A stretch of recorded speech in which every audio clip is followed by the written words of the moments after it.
Welcome to the Cashflow Guys radio show with your hosts, Tyler Sheff and Leo Young. It's time to learn to earn.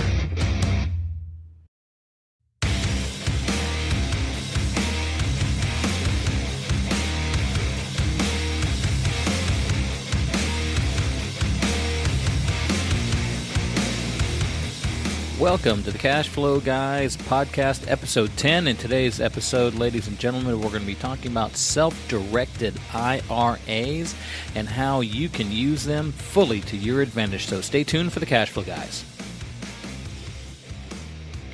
Hello, folks. Welcome to the Cashflow Guys podcast. As usual, I am Leo Young, and to my left is my partner, Tyler Sheff. And Tyler, we're talking today in episode, what episode are we on? We're on number 10 right now, aren't we? Episode 10, yeah, episode absolutely. 10.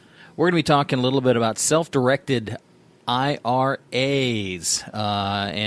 This is, everybody needs to listen to this episode. And you guys who are listening to this episode, I need you to get your friends to listen to this episode because this is super chock full of ninja secrets on how to really make your IRA perform. But before we get too deep into it, just a brief overview of the IRAs. Tyler, talk a little bit about IRAs. You know, in my opinion, self-directed IRAs are one of the most powerful retirement planning tools you can have. No doubt. You know, traditionally, when you have a 401k or a traditional IRA, and you're not in, you don't have the self-direction element in place. You don't have any control over what goes on with your investments. Yeah, they're just investing. The managers are investing as they see fit. Absolutely, adding that layer of self-direction puts you in complete control over what goes on with your IRA, what it does, how it profits.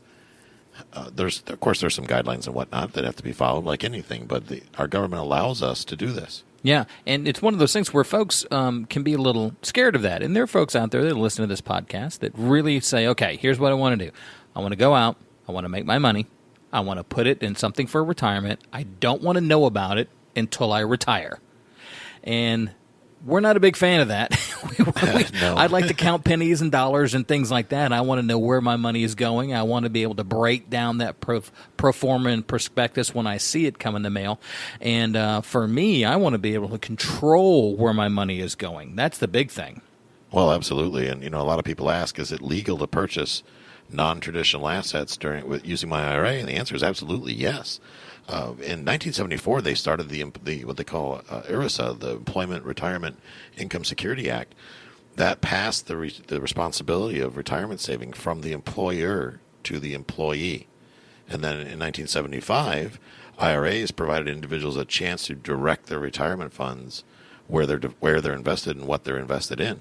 Yeah. So what does that mean for the people that are listening to this podcast? You get to choose. Well, absolutely. And there's, the list of what you cannot invest in is shorter than the list of what you can invest in. And some of the most common things that are excluded is life insurance contracts, collectibles such as works of art, rugs, art, jewelry, things like that, antiquities.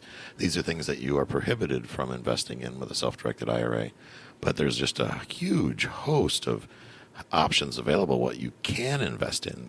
And one of my favorite subjects is real estate. Absolutely. We love it. And for more information on the tax code and what you can and can't do with that, Revenue Code Section 401, just dive into that. If you go to irs.org, you can find the Revenue Code Section there, 401, and dig a little deeper on what we're talking about. Now, I will say that, before we start this episode, we are not tax professionals. We're not attorneys. Nope. If you want to get detailed information on what the topics that we're talking about today, reach out to a tax professional or reach out to an attorney that specializes in self-direction and things like that. My attorney, one of my attorneys, Matt Sorensen, wrote the book on self-directed IRAs, and it's called, affectionately, the Self-Directed IRA Handbook. As in literally wrote the book. Literally wrote the book. And this book is a huge resource. I keep it in my briefcase everywhere I go. It costs you, I don't know, anywhere between $10 and $20 on Amazon. Well worth it. It's not complicated to read. It explains the do's and don'ts. It's a great resource. And if you have questions, I believe Matt does a 15-minute consultation. He's with KKOSlawyers.com, KKOS Lawyers. Great resource when you're thinking about self-directing your IRA. But going back to what we're talking about, the investment opportunities that are available in real estate, single multifamily homes, apartment buildings, cash flowing properties, rentals, tax deeds, liens. Yes, you can buy tax deeds and tax liens in your IRA. Mm-hmm. Improved or unimproved raw land, mobile homes, if they're on their own lots. Right. That's real estate. Mm-hmm. Notes and mortgages. People think, unsecured notes, secured notes. They can be backed by deeds of trust, mortgage notes, automotive paper. I know one of our IRA administrators, he invests in tractor trailers. Truck drivers they can't get a bank loan to buy a tractor trailer. He loans them the money, charges them interest over time, gets a lien against the truck, and does it all within his IRA. Precious metals, another popular resource to invest in is precious metals, can also be done with your self-directed IRA. Gives you control over the timing. The prices go up, they go down, whatever. You can buy and sell precious metals within your IRA. Private placements, another good section. You can invest in LLCs, partnerships, joint ventures, privately held stocks, things like that. You want to get involved in a business, a pizza shop, something like that, you can do that through your self-directed IRA. The thing is with the self-directed IRA is you have to, all the proceeds, the profit, the upside has to roll directly back into the IRA. That is the IRS regulations. They do that for a reason, because the whole idea why you're doing this is for retirement. So keep that in mind. You also cannot commingle your own cash with your IRA's cash. Big point. Huge point. However, you can invest with other people that are not what they call prohibited to you, or you can match up with another IRA owner, somebody else's cash, put it together in a deal. There's all kinds of opportunities. So we thought we'd take this episode, a little bit of Q&A, and kind of help you answer some of the most common questions that people have. Right. Well, the big thing that you just mentioned, I want to make sure we reiterate to our listeners, is the IRA, consider it an entity, like a roommate or something like that, a partner. The monies that are accumulated or earned from the distribution of the IRA have to go back into the IRA. Absolutely. You're not going to profit from it. Your IRA is going to profit from it because it is a retirement account, individual retirement account. The design is so you can amplify that money for retirement when you're no longer either able to work or you're no longer willing to work. So that's really what we're trying to do with it. So again, you want to go to tax code 401 and look at the details a little bit. You certainly want to have some consults with attorneys and folks that specialize in things like that. But the big thing I want to make sure that you guys realize is that money's got to go back into that IRA. That's where it originates. That's where it's got to end as well. A common question that we have is, why haven't I heard about this before? How come nobody's told me about it? Yeah, this isn't taught. Is this something new? It's absolutely not new. It's been going on since the 70s. And a lot of the IRA custodians out there, not the self-directed IRA custodians, but custodians in general, your Fidelities and things like that, their focus is the stock market. That's their niche. That's what they understand, and they've got managers in place to manage these big funds. And generally, they don't have the time, or it's not profitable for them to oversee your real estate investments and things like that. So self-direction for them doesn't necessarily make sense for their business model. Does not mean that it's illegal. It just means that Fidelity or Smith Barney or whoever, it doesn't fit into their business model. So they require you to invest in what they believe in and what fits their business model. Which is perfectly fine. But it's not, like you said, you're not going to see brochures all over the place on the self-direction of the IRA and how you can use it and things that you can do with it and all of that kind of stuff. Really, those guys are driving their retirement systems and their retirement plans most of the time in a little bit of a different direction. But this is gaining a lot of ground. We just came back from a seminar we were able to participate in a huge seminar in Orlando, and folks out there did a wonderful job. And you can see those folks. They were actual customers that were using their IRA to drive that income retirement up.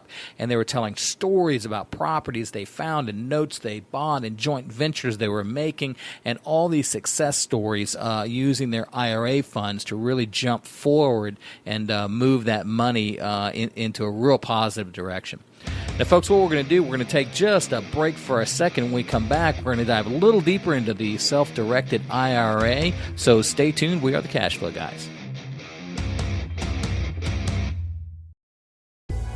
Future Home Realty is a proud sponsor of the CashFlow Guys podcast. Our philosophy is to provide our agents with the best education in the industry, matched with an aggressive compensation plan that makes sense for you. Future home agents make more because they keep more, a lot more. If you are a licensed agent and you're trapped by a compensation plan that is not in your favor, give us a call at 727-417-9696. That's 727-417-9696. Today is the day to take control of your career and your checkbook. Welcome back, folks. Cash Flow Guys podcast. I'm Leo Young. That's Tyler Sheff, and we're talking about self-directed IRAs. And Tyler, we left off with a break. We were talking about the power of the self-directed IRA, which we both know is just tremendous. But I want to pick up a little bit talking about the attorneys or folks that people will talk to that maybe they don't quite know enough information, and they don't know that they'll say things like, well, you can't do that, or that's illegal, or you can't use your retirement funds that way. Speak to that point a little bit, if you would. Yeah, we hear that a lot, and neither the IRS nor the Department of Labor has ever published a list of legal investments. There is a list of prohibited transactions and disqualified persons, but there's no list of illegal investments. Real estates and other investments are permitted, provided you follow the rules. That's the key. You follow the rules and you work with a third-party administrator that will help you, a custodian, IRA custodian, that will help keep you compliant. They actually have compliance departments that when you make an investment, there's certain paperwork and checks and balances that are put into place that goes through your administrator to a compliance department. That compliance department's job is to make sure that it is compliant, that it follows IRS code. And if it's not, they'll kick it back and they won't fund the investment. Yeah, so you've got some safeguards in place in there to keep you from making a mistake. Correct. So the folks who are listening to the show, it's like, okay, that seems like a ominous prospect to start diving into my retirement account to pull money out to invest in something like this. I don't know enough about that, but it's not true. Putting your administrator on your action team to help you with that, that's their job. Absolutely. That's what they do. I mean, I know a guy that uses his self-directed IRA to loan money for jet skis. Yeah. He buys jet skis using his self-directed IRA off of Craigslist. He gets the check and buys the jet ski, and then he puts them back on Craigslist, sells them on terms on payments. Takes $5,000 down, let's say, on a jet ski that he paid $5,000 for, and he charges 8, 9, 10% interest. He takes monthly payments into his IRA, purposely structures it over a year so he can avoid some of the taxation things that can happen if you do short-term investments in your IRA. Has a promissory note in place, puts a lien against the vehicle, and does quite well, actually. Yeah. It like you said, there's no list of things you can't do. There are a list of prohibiteds.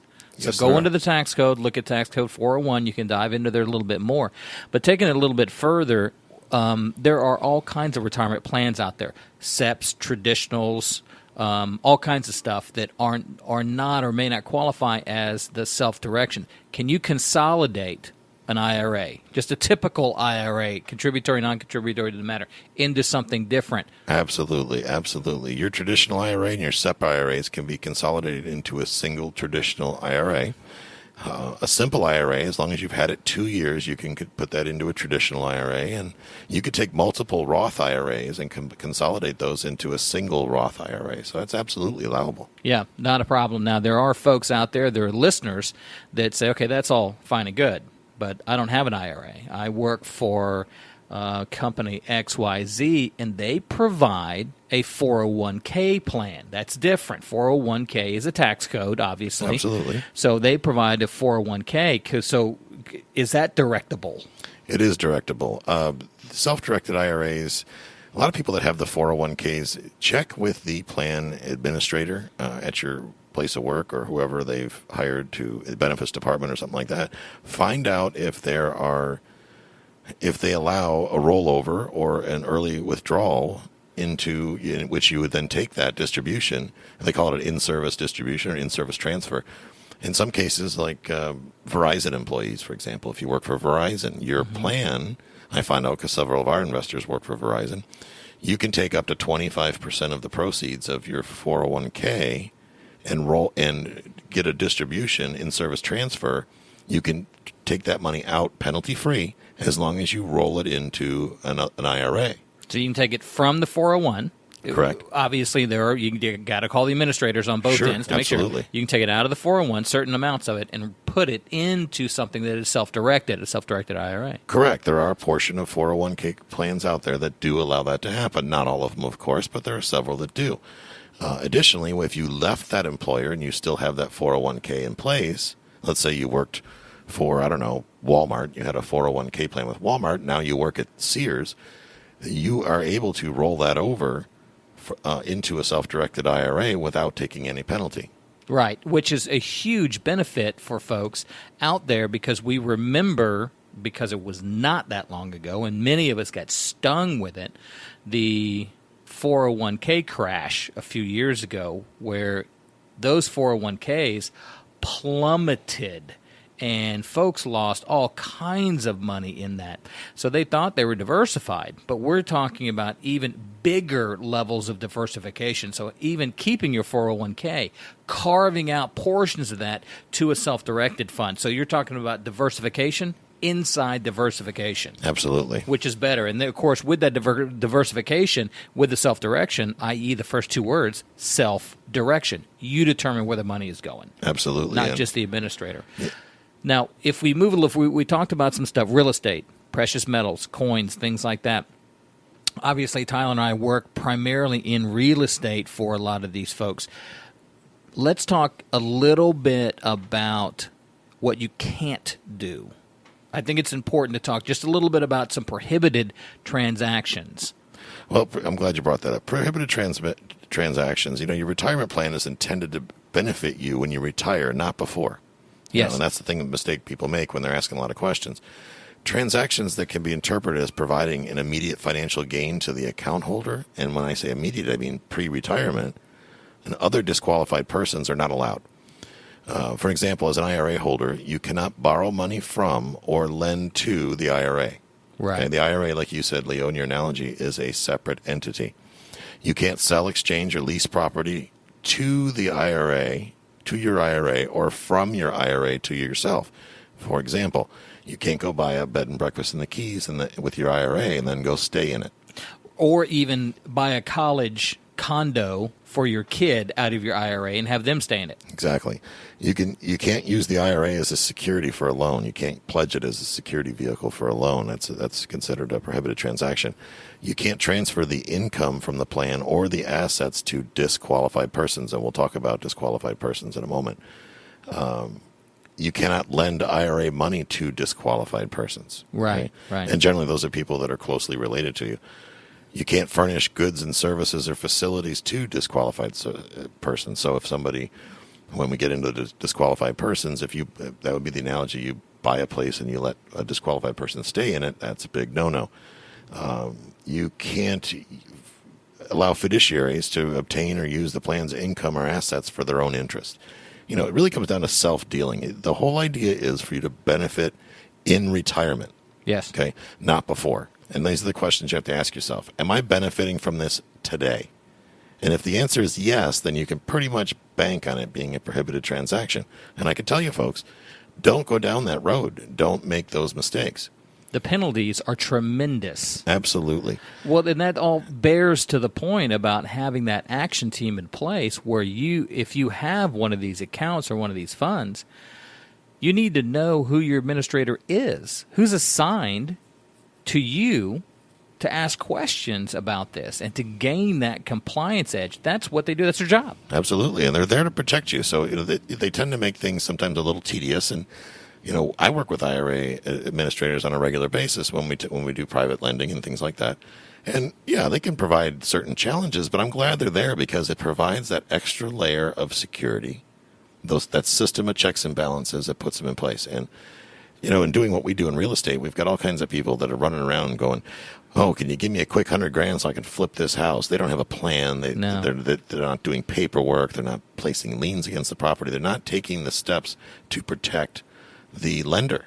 It's foolish. It's absolutely foolish. And working within a self-directed IRA helps absolve you of these risks to some degree because it provides that extra layer of checks and balances. You may get excited about the money you're going to make, and that may be great. Oh my God, I'm going to make all this money if I do this. Well, that administrator is there to protect you. They're going to look at this and say, well, we can't cut you a check until we have a promissory note. Right. Do you understand that in this promissory note does not call for a lien against the asset? Right. And do you understand the inherent risks in that? That you could lose your retirement plan monies and all the upside and all that based on the way this is written. These are things that you have to consider. So sometimes it's like having that best friend or that little angel on your shoulder going, hey, you're about to lose a lot of money. Yeah, the little devil and the angel kind of thing. Just have angels. Right. Just have angels. That's all you sure need. you want to do this? Because we tell people all the time, hire an attorney to review documents. Do they listen to us? No, because, oh my gosh, you mean I have to go spend $300-$400 for my attorney to tell me what I probably already know, that this is a bad deal? Yeah, you do. Yeah. Well, I don't know if it's a good investment to spend $400 to protect myself from losing $100,000. Right, exactly. It Well, baffles the mind. The other thing is the administrator is going to get in trouble if the account is flagged. Well, folks, what we're going to do right now is take a little bit of a break. When we come back, we're going to talk a lot more about the self-directed IRAs. Stay tuned to the Cash Flow Guys. Lon Tacos Electrical Service is a CashFlowGuys preferred provider for all things electrical. In business since 1983, Lon Tacos Electric is a fully licensed and insured electrical contractor serving the Tampa Bay area. The company has extensive experience in both residential and commercial electrical service. A professional electrical contractor is a critical member to any investor's team. Don't take chances with the lowest bidder. Hiring a licensed professional saves you time and money. Don't let your cash flow go up in smoke.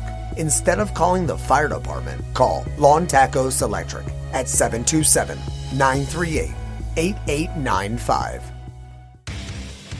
Welcome back, folks, to Cash Flow Guys podcast. This is Leo Young. I'm with my partner here, as always, Tyler Sheff. And Tyler, before we went to break, we were talking about prohibited transactions within the self-directed IRA. Let's take that as a side note. Let's talk about prohibited holdings in a self-directed IRA. Prohibited holdings, these are the things that we were talking about earlier about what you cannot purchase. I just want to expand on that a little bit. Collectibles, we talked about works of art, rugs, antiquities, things like that.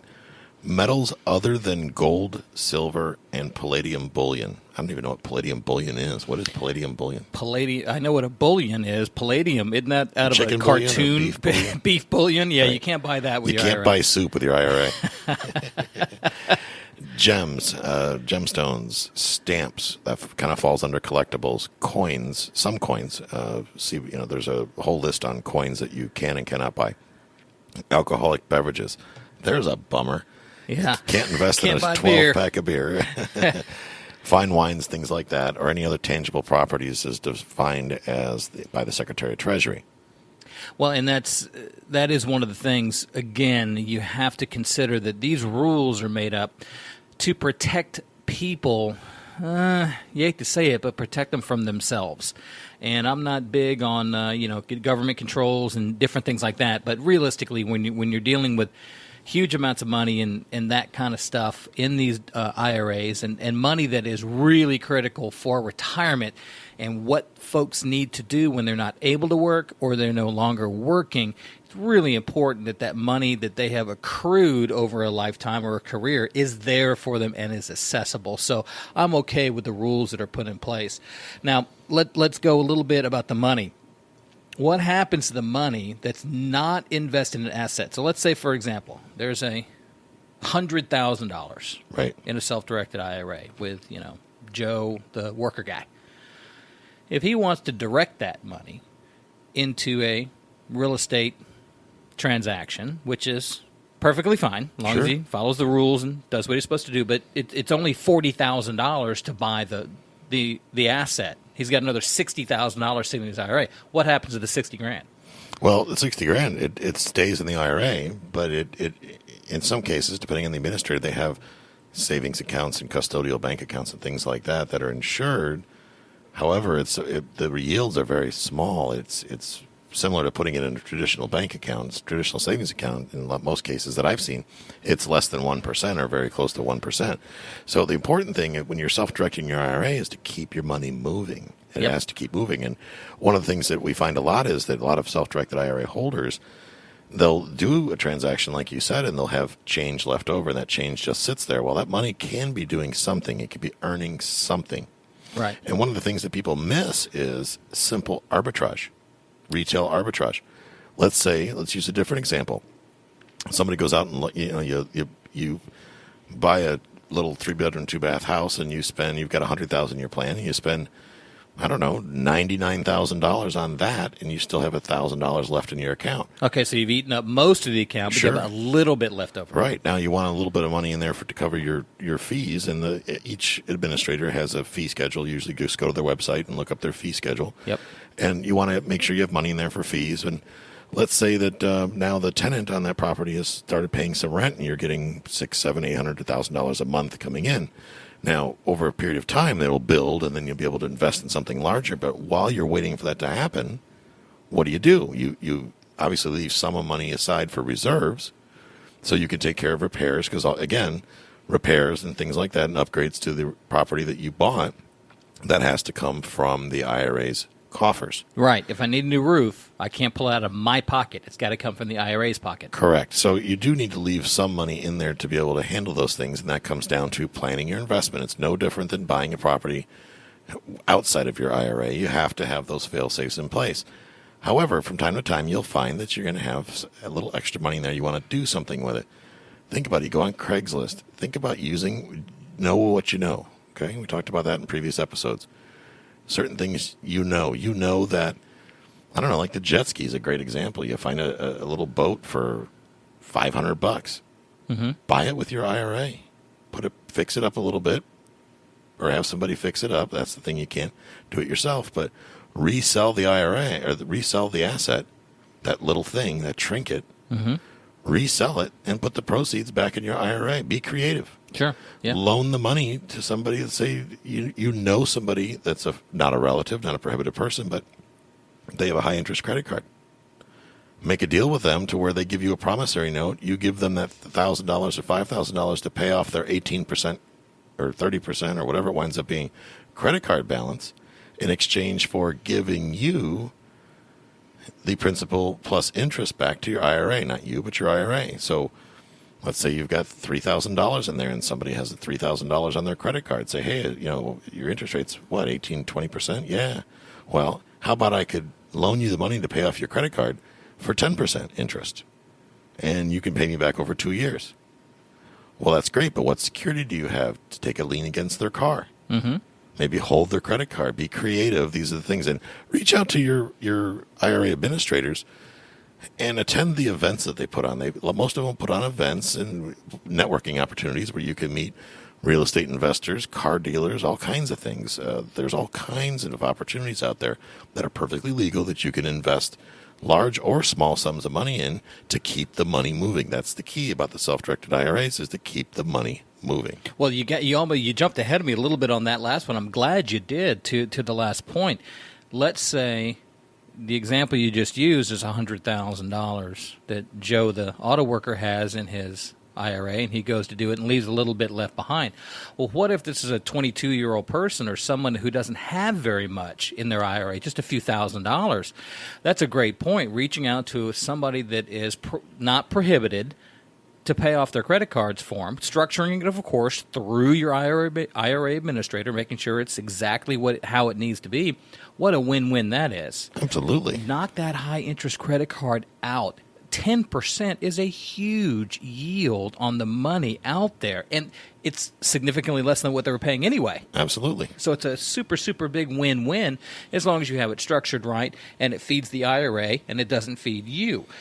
A great example of that is, and I've heard somebody do this just recently, is they had a friend that was going to go out and buy a new car, and they were going to go get a car loan, and they had okay credit, but not exceptional credit. And I think the interest rate was going to be, 14, 15% at the car dealership.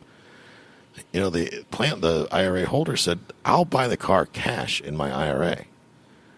My IRA is going to get a lien against the car. Right. And then you're required to hold the certain amount of insurance that that the IRA dictates, and the IRA becomes a certificate holder on the insurance policy. So if you get in a car accident, the check goes to the IRA. That's brilliant. Absolutely brilliant. Absolutely. And again, it's a win-win scenario. So you don't get those high interest buy here, pay here where anybody can drive off the car with a lot. Yeah, you're going to be paying gargantuan interest rates for that. You get them with a nominal rate that they can handle. Your IRA makes money. It's a great way to do things. Now let's take this and kind of change up the rules just a little bit here. Let's say, again, you've got that IRA holder who doesn't have a lot of money. $5,000. Let's make easy math. There's $5,000. But they did go to a seminar. They went to Orlando with us, or they went to St. Pete or Tampa where they're holding these seminars, and they're listening to this podcast, and they're saying, holy smokes, this is great. I want to find more information about it, but I only have $5,000 in a self-directed IRA. Can that work? Absolutely. How does that work? Several different ways. The thing you hear the most often is partner with somebody. And a lot of people, they're just not comfortable partnering with somebody. And in cases like that, you don't always have to partner with somebody. Now, if you're talking about the $5,000 person, yeah, perhaps they should partner with somebody, or they should maybe think about loaning that money out, like we talked about. More importantly, if you've got a little bit more money, let's say you're looking at a house I wish there's a $50,000 rental house around the corner from me.